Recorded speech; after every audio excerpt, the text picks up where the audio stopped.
When I started in NHS, there's not many people that look like me. Growing up, I would be walking to school and people used to open the windows and say, "Go home, Packy." And I was 8. We do, whether we like it or not, exist in a state of structural racism. I've always felt I have to work a little bit harder than my colleagues. Slavery was meant to have ended years ago, but that thinking is still very much with us. You know, there's this saying back in Trinidad, if you don't stand for something, you fall for anything.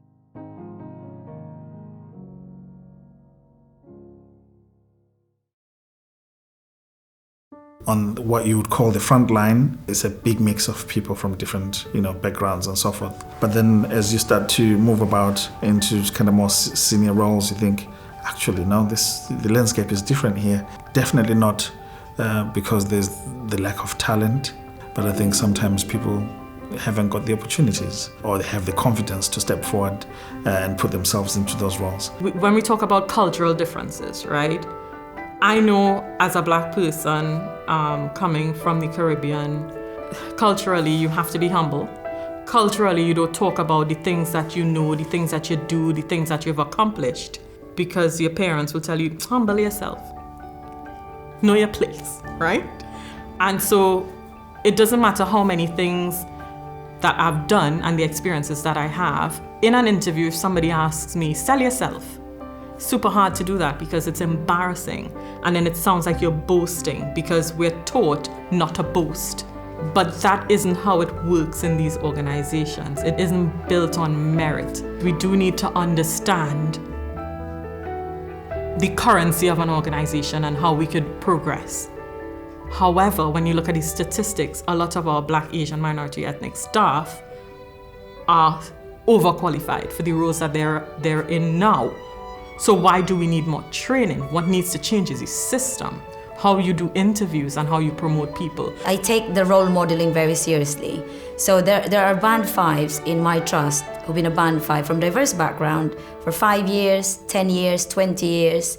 And seeing me, they talk to me as like, I could do that as well. I said, of course you can, of course you can. It's important for us to actually tell these new generations that wherever you come from, any country, any origin, whatever language you speak, if you work for NHS, you have the potential to do whatever you want to do. The NHS needs to have an environment that values people for their talents.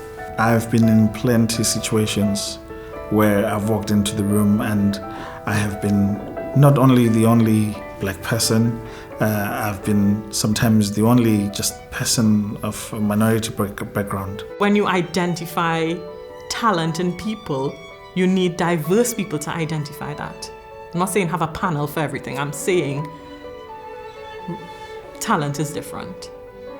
The NHS has to create an environment that enables people to feel, that their skills, their experience would make a difference, but give them the confidence to be able to, take that step. We have to focus on the things that's being done by NHS. For example, the workforce race equality standard. I'm so happy when it came out. You've got 2,000, diverse staff. Where are they? Which banding are they? Are they in the senior positions? That's important, is these people think that if you don't look like them, you won't understand them. And as a leader, if we have that in mind, we will be more effective and we can cater to any staff from any background and we can look after them and support them.